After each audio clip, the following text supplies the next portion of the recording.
June 30th, 2007. After almost 2 years, cavers digging in Fort Stanton Cave's Don Sawyer Memorial Hall finally made the connection to Mud Turtle Passage. What they found both excited and disappointed them.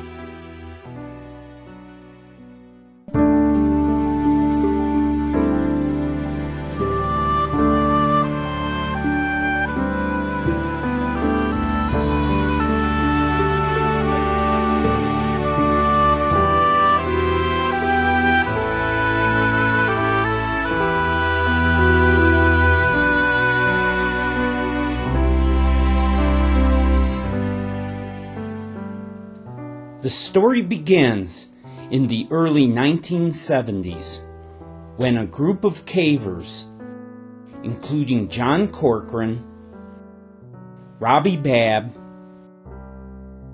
Jim Hardy, John McLean, Donald Davis, Lee Skinner, and Wayne Walker began digging in breakdown following strong airflow. The passage they excavated was named Priority 7 after the highest priority interrupt in the IBM 360 mainframe computer that Jim Hardy worked with at the time. Due to the unstable nature of the menacing dome area of the dig and the return of flowing water in the north end of the cave, the dig was abandoned. September 2000, after the water receded, a trip was organized to look at some of the old digging projects in the north end of the cave. Team member Lloyd Schwartz was very impressed with the airflow and decided to dig in Priority 7. His approach was to dig straight ahead under menacing rock, bypassing the instability of the original dig. September 2001, after only 5 dig trips, Lloyd Schwartz, John McLean, Andrew Greco, and Don Becker opened up Starry Night's Passage, named after the starburst gypsum crystals on the walls. Surveying down passage, it appeared that they had reached the end, but the roar of massive air lured them to a small duck-under air gap. After walking down a short passage, they came to an intersection. Much to their amazement, a borehole passage, the floor covered with a river of white calcite. Snowy River had been discovered. But before exploration could continue, the Bureau of Land Management, the administrator of Fort Stanton Cave, required a gate to be installed to protect the Snowy River Formation and preparation of an environmental assessment to define the approach to further exploration. Finally, in July 2003, the survey of Snowy River began. A muddy side passage was discovered and named Mud Turtle after a rock formation at the entrance. October 2003, Mud Turtle was surveyed. The data collected indicated that the western end of Mud Turtle terminated under the eastern wall of Don Sawyer Memorial Hall, 40 to 50 feet lower in elevation. Snowy River, including the Metro and Mud Turtle, added 3.5 miles to the Fort Stanton Cave system. But in November 2003, before the end of Snowy River could be found, the Bureau of Land Management decided to close Priority 7. There were other unstable areas besides Menacing Dome, and all the traffic had made them even more unstable. An alternate entrance to access Snowy River would need to be found. The best option was to dig a shaft between Don Sawyer Memorial Hall and Mud Turtle Passage. But before digging could commence, another gate had to be fabricated. April 2005, the installation of the gate was completed. Because of possible survey errors, a precision radio location was conducted in July 2005 to pinpoint the exact positions of Don Sawyer Memorial Hall and Mud Turtle Passage. A site was selected that presented the largest target for success, located halfway down a breakdown pile and the east wall of Don Sawyer Memorial Hall.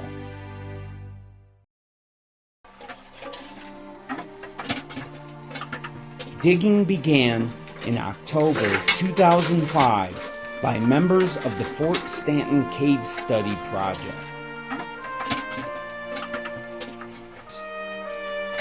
In the beginning, diggers standing on the bottom of the shaft passed buckets up to a line of eager cavers, waiting for their turn at the dig face. With 15-minute shifts, their time would soon come. The buckets make their way to a waiting wheelbarrow to be transported to the dump site about 100 feet down the breakdown pile, the only area large enough to contain the anticipated volume of spoils. It was found that the rickshaw method was the most efficient way to move the wheelbarrow downhill. The breakdown was steep enough that if one were to be behind the wheelbarrow, it would careen down slope, dragging the operator with it. When the trail leveled out a bit, the wheelbarrow was turned around to continue the journey to the dump site.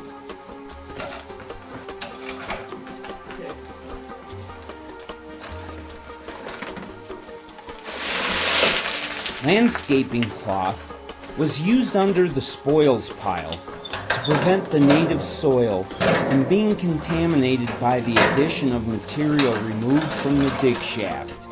In the event, the dig site was relocated and had to be backfilled, as stipulated in the environmental assessment. The wheelbarrow proved to be too time-consuming and could not keep up with the diggers. The buckets were stacking up, waiting to be emptied.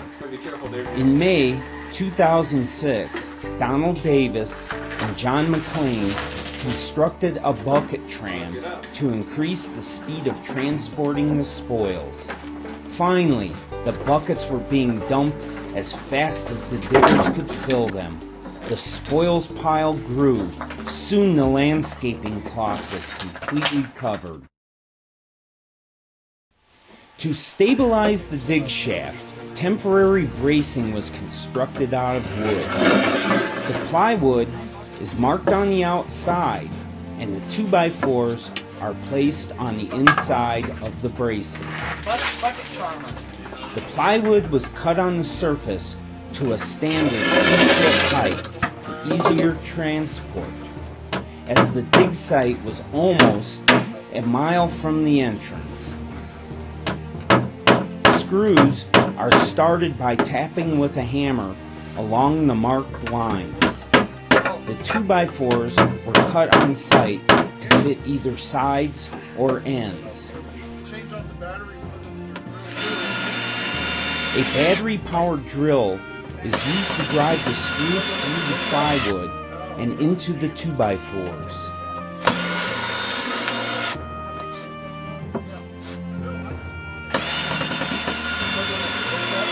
In all, 2 sides and 2 ends are constructed to make one level of bracing.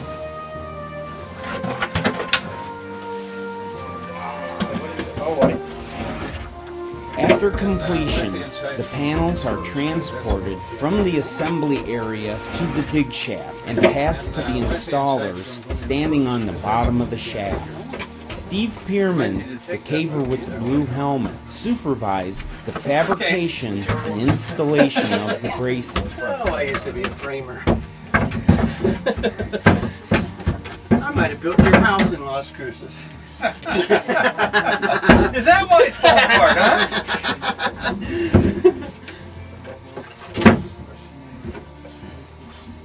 Lift that sucker up. There we go, that'll work.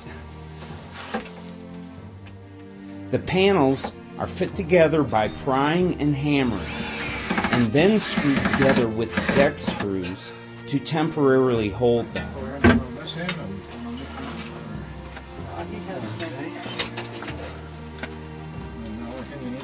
Check it to be sure that back up is pulled all the way in. Come out, Sam. There you go.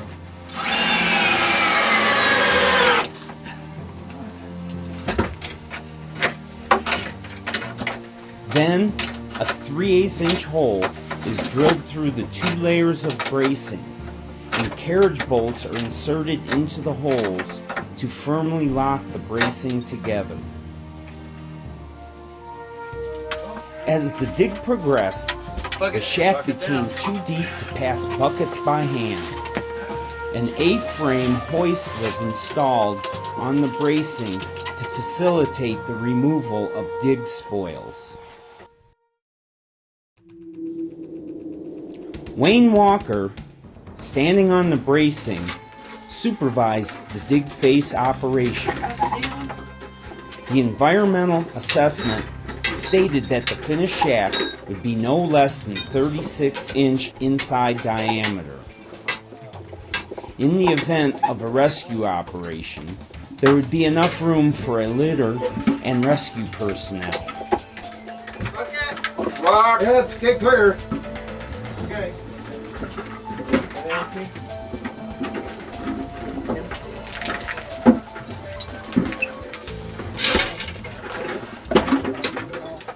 This one should be all right, huh? Yeah, that should clear. Yeah, that corner right in there. Wayne made sure the diggers stayed on track and removed material along the edges as they dug down. I see buckets down there behind you. The shaft was dug out to 4 foot by 4 foot, leaving approximately a 42-inch inside diameter after the wood bracing was installed. When the dig is completed, the wood will be replaced by a culvert from the bottom up and the wood removed from the cave. As the dig face sunk deeper, a platform was installed at the 10-foot level in the event that if somebody fell into the shaft, the fall wouldn't be fatal, and to protect the diggers at the bottom if something was dropped. Bucket down. The dig followed the east wall of Don Sawyer Memorial Hall, and because of a natural deviation that provided a rock landing at the 20-foot level, no platform was needed. Don Sawyer Memorial Hall, named after a well-regarded BLM administrator who was in charge of Fort Stanton Cave during the 1960s and the 1970s, was discovered February 14, 1971 by digging in blowing rubble at Roaring Hill. While there was strong airflow at Roaring Hill, the cavers could not find the source, as it was buried 40 to 50 feet down and diffusing throughout the entire breakdown in North Don Sawyer Memorial Hall. Climbing up a short chimney, you enter the entrance passage to Don Sawyer Memorial Hall.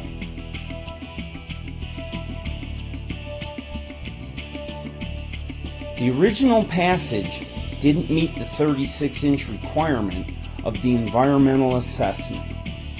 So, in April 2007, Steve Pearman led a team of diggers to enlarge and brace almost the entire length of the entrance passage. This was a vast improvement over the original dig which was filled with rocks, and in many places, a belly crawl.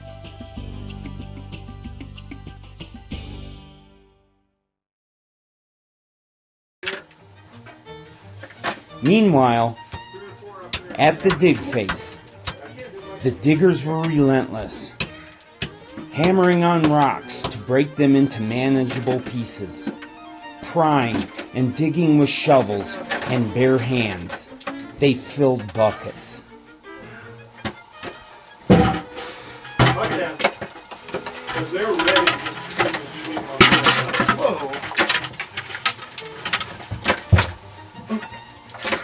Bucket out. Up bucket.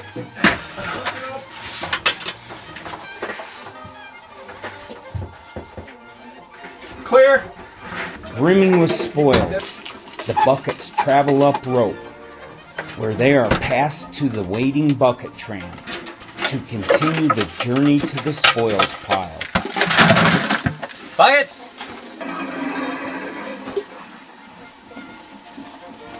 By now the pile is so large, the wheelbarrow is used to transport the spoils to the edge to be dumped.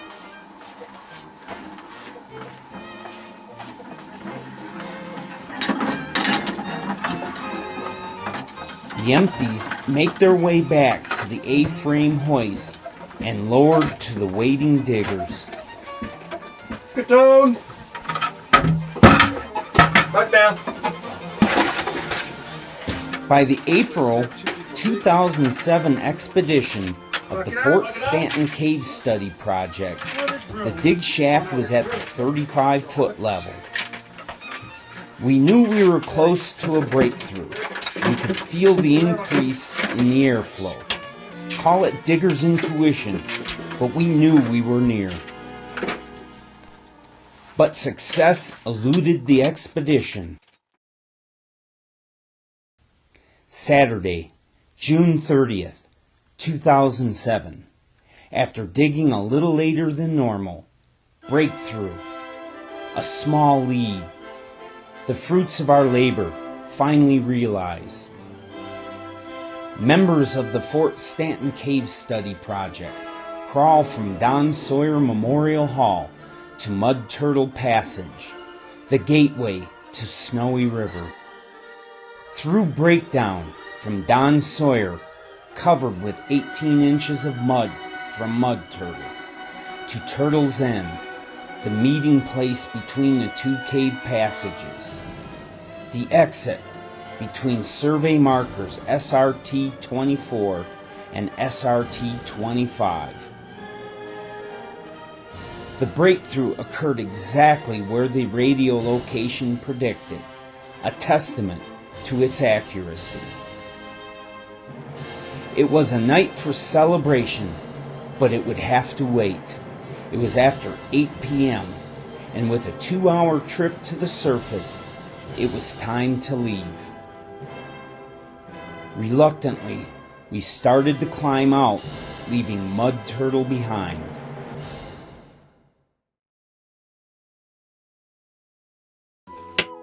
The next day found us back at the dig face, for there was still a lot of work to be done before the journey to Snowy River could be made. The breakthrough entrance to Mud Turtle had to be enlarged, but to do that, the floor had to be lowered, as the top of the entrance was solid rock. In preparation of Snowy River expeditions, a crew installed aluminum ladders in the dig shaft. During digging operations, the 2x4s on the bracing were used to climb on. Screwed to the bracing, the ladders would make it easier to climb in and out with the overstuffed packs expedition members carry. In all, 19 levels of bracing and 4 8-foot ladders were installed in the dig shaft. Approximately 36 cubic yards of material were removed from the excavation. This was accomplished in 6 9-day expeditions of the Fort Stanton Cave Study Project, in which 4 to 5 days per expedition were spent digging. It was early afternoon, and with the goals for the day accomplished, it was time for a trip to the edge of Snowy River. It would be the first time anybody gazed upon the formation since July 9th, 2005. But first, to get there, we would have to travel through Mud Turtle Passage, a 1,028-foot mud-floored serpentine conduit that connects Don Sawyer Memorial Hall to Snowy River. After descending the ladders, we entered the connection room. To the south, survey marker SRT 24, and beyond that, the end of Mud Turtle. And to the north, the passage to Snowy River.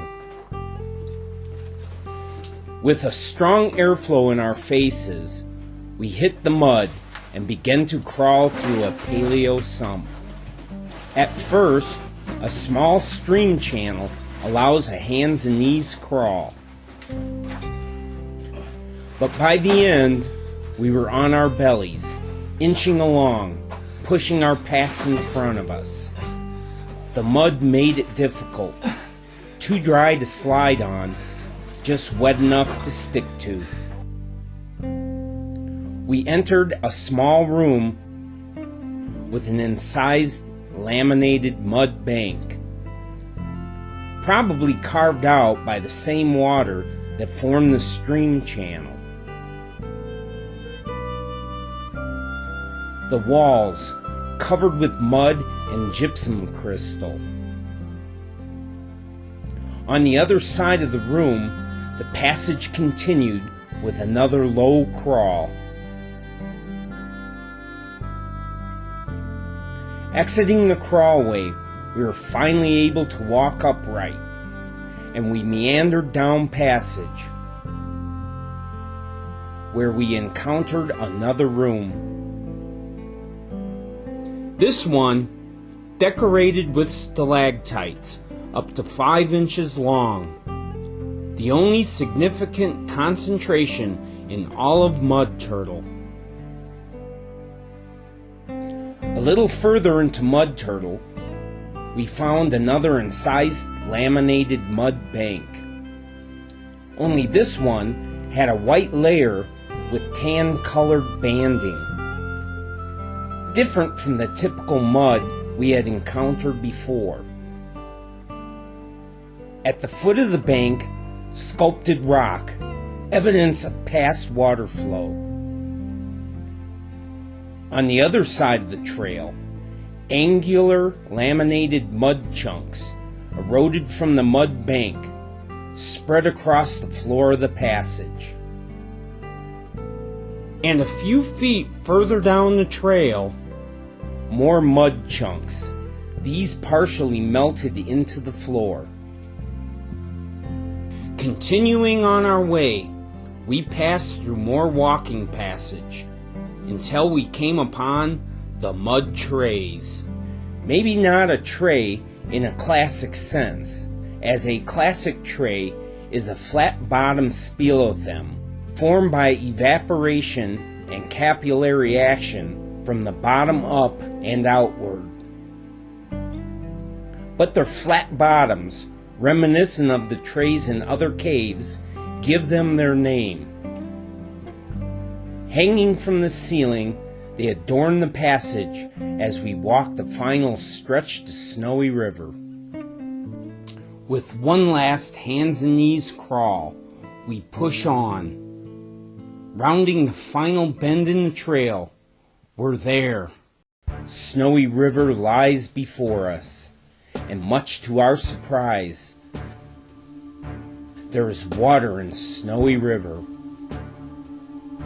Even though in 2001, Snowy River was dry when discovered, dry in 2003 when the survey and exploration took place, and dry in 2005 when the radiolocation to pinpoint Don Sawyer Memorial Hall and Mud Turtle Passage was conducted. At first, it was thought that the formation was ancient and no longer active because it was dry. In 2003, a sample of the top layer of the Snowy River Formation was dated at 150 years plus or minus 60 years. This led us to believe that the water flow in Snowy River was maybe a once-in-a-century event. But in April, when the cave opened after the winter bat hibernation was over, it was found the main corridor had begun to flood, and the water level was slowly rising. There was speculation about the possibility of water in Snowy River, except it was felt that the absence of a deposit in the main corridor of Fort Stanton Cave seemed to indicate different sources of water that would act independent of each other. After all, there was still leftover water in Fort Stanton Cave's main corridor from the flooding episode of 1975 to 1993 when Snowy River was discovered. But there it was, water in Snowy River. It wasn't just that there was water, it was that it was flowing fast enough to create eddies.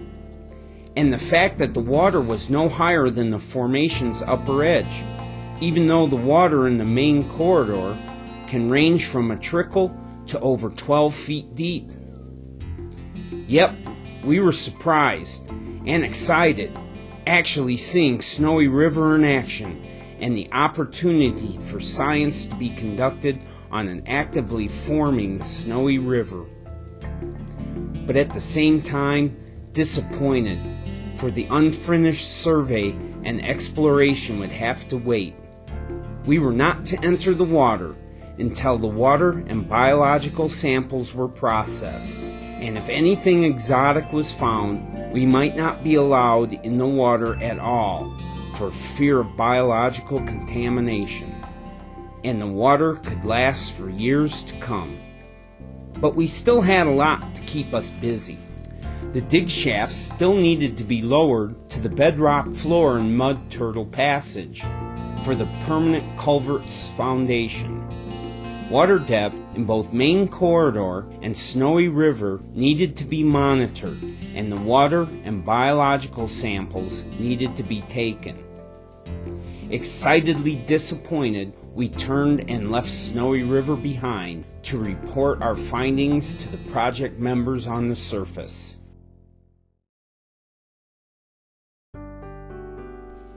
An expedition was organized on July 5th, 2007 to take water samples and to determine the flow rate of the Snowy River. Accompanying the expedition was John Corcoran, the project manager of the Fort Stanton Cave Study Project. The first order of business was to collect the water samples for biological and chemical analysis. Sterile gloves are worn to prevent contamination of the samples as they are taken, and to protect Snowy River from any possible contamination in the event the experiment needs to be repeated. The sterile containers are held under the surface of the water, and then the caps are removed, allowing them to fill, leaving no airspace. The caps are replaced while the containers are still underwater. Then they are removed. Repeating the protocol for collection, multiple samples were taken, each a different volume depending on the type of analysis planned to be performed on them. A 1 liter and a couple of 200 milliliter samples were taken. The 200 milliliter sample is the minimum quantity for the water chemistry and stable isotope analysis. After collection, the samples were bagged and sealed for transportation to the entrance of the cave. There they were placed into a cooler and left in the cave to await the trip to the lab. To determine the flow rate of Snowy River, depth measurements were taken at several locations to generate a cross-section of the stream. It was found to be roughly trapezoidal, approximately 8 feet across, 14 inches at the near side where the water samples were taken, and 7 inches deep on the far side. The calculation of the cross-sectional area of the stream was approximately 7 square feet. The stream flow was measured by timing the movement of the eddies. Water was flowing downstream 6 feet in 27 seconds. A flow rate of 0.22 feet per second times the cross-section area gave a flow volume of 1.56 cubic feet per second for the water in Snowy River. Before leaving for the day, the temperature of the water was measured. The water depth in the main corridor had been measured since the cave opened in the spring. April 29th, it was 15 inches deep at the sewer pipe, the place we departed the water for Don Sawyer Memorial Hall. It peaked July 1st at 28 3/8 inches. When it was discovered that there was water in Snowy River, water monitoring trips were scheduled.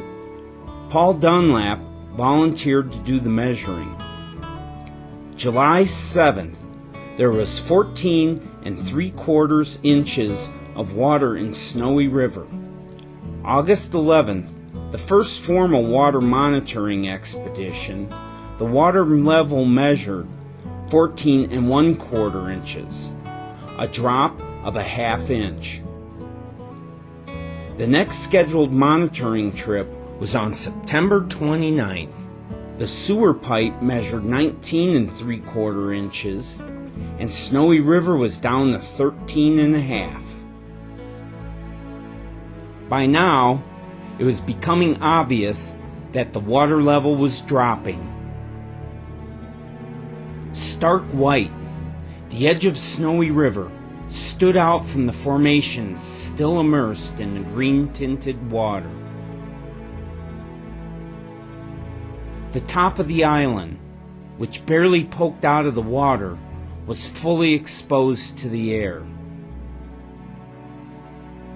And gone were the eddies which were so prominent during the July expedition. Snowy River had ceased to flow in any noticeable way. The only witness to the transformation, the mud turtle, sitting upon its snow-covered rock, watching the slowly shrinking river. Needless to say, there was a lot of excitement among project members. With the water going down about a half inch a month, it would take only 28 months for Snowy River to dry out. In a little over 2 years, the survey could continue where it left off, and the mystery of what lies beyond would be solved. On this particular water monitoring trip, Dr. Penny Boston, Associate Professor of Cave and Karst Studies at the New Mexico Institute of Mining and Technology, traveled to the edge of Snowy River to obtain additional water samples for her research of extreme microbiological life. Assisting her was Mike Spildy, a research scientist with the Institute of Meteoritics at the University of New Mexico. After collecting the 1-liter samples, a sterile syringe was used to collect the smaller samples and transferred to sealed tubes. A pH test strip was immersed in Snowy River. The strip changes color in response to acidity or alkalinity. Comparing the color of the strip to a printed chart gives the pH of the water. In preparation for biological sampling, test tubes of mineral nutrient media are organized. After inoculation, the samples will be left in the cave to incubate. Of primary interest is the black manganese coating on the cave wall. This crust is believed to be deposited by microbiological action and precipitated as a byproduct of metabolism. This manganese deposit is evident throughout the entire length of Snowy River. The collecting tools are dipped in alcohol and then flamed to sterilize them. Samples are scraped off the wall and placed into nutrient-filled test tubes. After incubation, they will be removed from the cave for analysis. October 6, 2007, Day 1 of the 9-day Fort Stanton Cave Study Project. The cave was scheduled to close November 1st, so this would be the last expedition of the year. Uncertain if the water flow in Snowy River had stopped or is continuing at a reduced rate, Henry Sniker proposed an experiment. Tying a light nylon line to a fishing float and placing it in Snowy River, Henry measured its movement downstream. After performing the experiment multiple times at different locations, it was determined that the float was moving approximately 4 inches in 10 seconds. Unfortunately, the results were inconclusive. The airflow that day was stronger than normal. It was estimated to be blowing at 15 miles per hour at the connection room crawlway. A preliminary analysis by Dr. Ron Lipinski concluded that the motion may have been influenced by the effects of airflow on the float. To determine if the motion was due to water movement or air, the experiment would need to be repeated another day when there was less airflow. During the ensuing week, many other projects at Fort Stanton Cave were tackled. But on October 13th, the last day of the expedition, a water monitoring trip was scheduled. The water just off Turtle Rock measured 13 1/4 inches, a drop of 1/4 inch since the last monitoring trip on September 29th. Since the July breakthrough, the sewer pipe was down 11 inches and Snowy River was down 1.5. What a difference 1.5 inches makes. Gazing down Snowy River north, the white border of the exposed formation contrasts with the light green water. The walls reflect in the mirror-smooth surface. And Snowy River south, snaking off into the distance, the snow-covered banks growing closer as the water ever so slowly recedes. As the hour grows late, the time has arrived to leave Snowy River.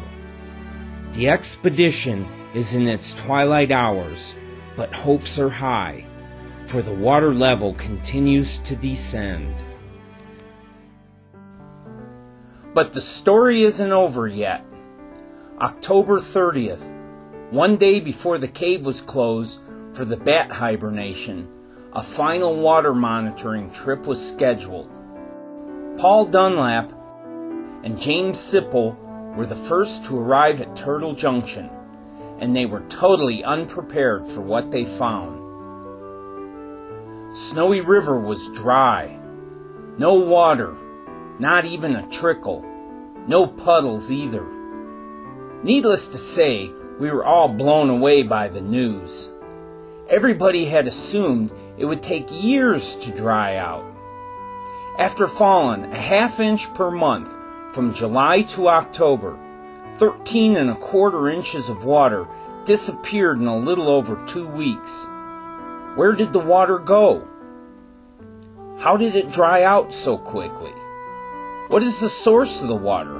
And why does it only flood as high as the top edge of the formation? And will it flood again over the winter months?